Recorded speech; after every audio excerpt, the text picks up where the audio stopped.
Good evening. मैं हूँ अवंतिका और आप देख रहे हैं अवंतिका मिरेकल जर्नी। आज हम अपनी नई कहानी के साथ आए हैं जो सुनने पर मजबूर करेगी और देखने पे मजबूर करेगी। एक ऐसी पौराणिक कथा जो आपको अंत तक सुनने पर मजबूर कर देगी। क्या आपने कभी सोचा है सावन के महीने में ही नाग पंचमी क्यों आती है? नागों की पूजा क्यों की जाती है? क्या सच में नाग देवता की पूजा करने से भगवान शिव प्रसन्न होते हैं? और सबसे बड़ा सवाल, आखिर नाग पंचमी की शुरुआत कैसे हुई? आज की कहानी में हम आपको एक ऐसी पौराणिक कथा सुनाने जा रहे हैं जिसमें एक राजा का अहंकार, नागों पर आया संकट, एक माँ की करुणा और पुकार, भगवान की कृपा, सब कुछ जुड़ा हुआ है। तो कहानी को अंत तक जरूर सुनिए क्योंकि इसके अंत में छिपा संदेश आज के जीवन के लिए बहुत महत्वपूर्ण है। बहुत प्राचीन समय की बात है। उस समय राजा महाराजाओं का शासन हुआ करता था और ऋषि मुनि जंगलों में तपस्या किया करते थे। कहा जाता है कि उस समय नागों का भी अपना एक विशाल संसार था। नागों को केवल डर का प्रतीक नहीं माना जाता था बल्कि उन्हें प्रकृति, धरती और जल से जुड़ी शक्तियों का प्रतीक भी माना जाता था। इसी समय एक महान ऋषि हुए, ऋषि जरत्कारु। उनका विवाह नागराज वासुकी की बहन जरत्कारु से हुआ। उनके पुत्र हुए आस्तिक।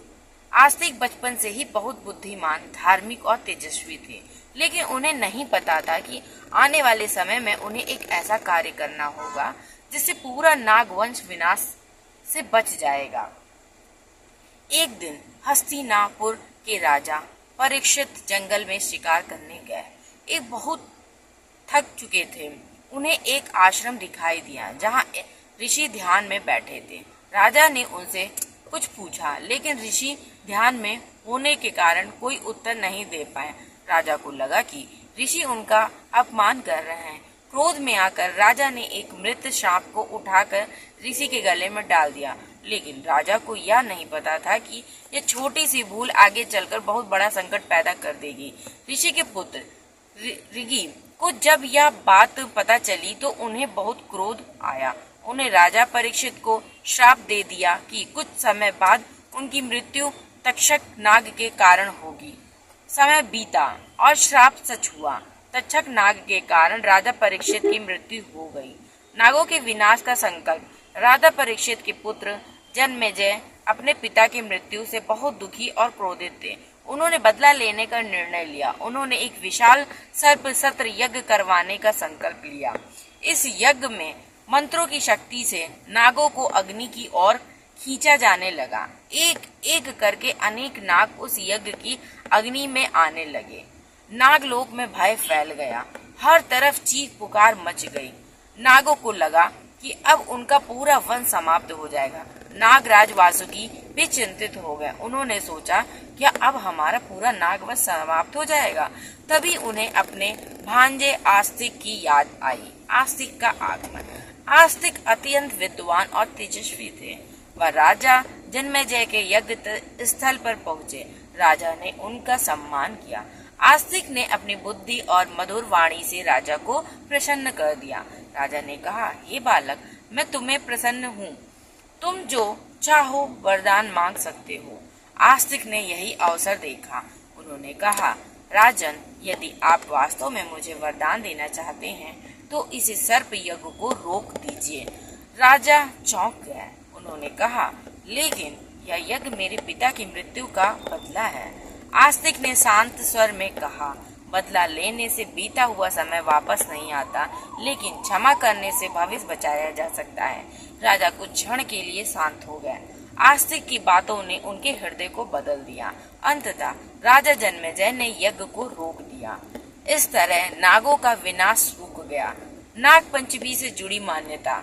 नाग पूजा की परंपराओं से जुड़ी कई पौराणिक कथाएं अलग अलग क्षेत्रों में प्रचलित है। नाग पंचमी पर नाग देवताओं की पूजा करके लोग प्रकृति और जीव जंतुओं के प्रति सम्मान व्यक्त करते हैं। भगवान शिव के गले में नाग का होना भी इस पर्व की धार्मिक भावना को और विशेष बनाता है। नाग को भगवान शिव से जुड़ा हुआ माना जाता है, इसलिए सावन के पवित्र महीने में नाग पंचमी का महत्व बहुत बढ़ जाता है। लोग नाग देवता की पूजा करते हैं, दूध और जल अर्पित करने की परंपरा निभाते हैं और अपने परिवार की सुख शांति की कामना करते हैं। भगवान शिव और नाग। भगवान शिव के गले में विराजमान नाग हमें एक गहरा संदेश देते हैं। जिस जीव से मनुष्य डरता है, महादेव उसे भी अपने पास स्थान देते हैं। इसका अर्थ है जिस जीव से हमें डरते हैं उसे समझने और सम्मान देने की आवश्यकता है। प्रकृति में हर जीव का अपना महत्व है। नाग खेतों में चूहों की संख्या नियंत्रित करने जैसे प्राकृतिक संतुलन में महत्वपूर्ण भूमिका निभाते हैं।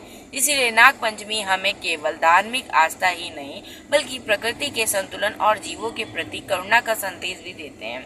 कहानी से मिलने वाली सीख। इस पूरी कथा में 3 बहुत बड़ी सीख छुपी है। क्रोध हमेशा समाधान नहीं होता है। राजा जन्मेजय अपने पिता की मृत्यु से दुखी थे, लेकिन उनका क्रोध पूरे नागवंश के विनाश का कारण बन सकता था। आस्तिक ने उन्हें समझाया कि क्रोध में लिया गया निर्णय हमेशा सही नहीं होता है। क्षमा बहुत बड़ी शक्ति है। कभी कभी हमें लगता है कि बदला लेने से हमें शांति मिलेगी, लेकिन असली शांति तब मिलती है जब हम अपने क्रोध पर विजय पाते हैं। प्रकृति का सम्मान करें। नाग पंचमी हमें याद दिलाती है कि पृथ्वी केवल मनुष्यों की नहीं, इस धरती पर रहने वाले हर जीव का प्रकृति पे अपना स्थान है। आज जब नाग पंचमी आती है तो मंदिरों में पूजा होती है। लोग भगवान शिव और नाग देवता का स्मरण करते हैं। कहीं कहीं नागों की चित्र या प्रतिमाओं की पूजा की जाती है। लेकिन हमें यह भी याद रखना चाहिए कि जंगली सांपों को पकड़ना या उन्हें नुकसान पहुंचाना उचित नहीं है। यदि कहीं सांप दिखाई दे तो उससे दूरी बनाए रखें और प्रशिक्षित वन्य जीव बचाओ दल की सहायता लें। भक्ति का सबसे सुंदर रूप यही है, प्रकृति और उनके जीवों की रक्षा। अंतिम संदेश। तो अगली बार जब आप नाग पंचमी की पूजा करें तो केवल एक परंपरा के रूप में नहीं, एक पल के लिए भगवान शिव को याद कीजिए और मन में कहिए, हे महादेव, हमारे मन से क्रोध, अहंकार और भय दूर करिए। हमें प्रकृति और सभी जीवों के प्रति दया और सम्मान रखना सिखाइए, क्योंकि शायद नाग पंचमी का सबसे बड़ा संदेश यही है। प्रकृति का सम्मान करो, जीवों पर दया करो, क्रोध पर नियंत्रण करो और अपने भीतर के अहंकार को समाप्त करो। अगर आपको यह पौराणिक कथा अच्छी लगी हो तो वीडियो को लाइक करें, शेयर करें और अवंतिका मिरेकल जर्नी को सब्सक्राइब जरूर करें और कमेंट में लिखिए ओम नमः शिवाय, हर हर Mahadev. Thank you for watching my channel. फिर मिलते हैं अगली नई कहानी के साथ।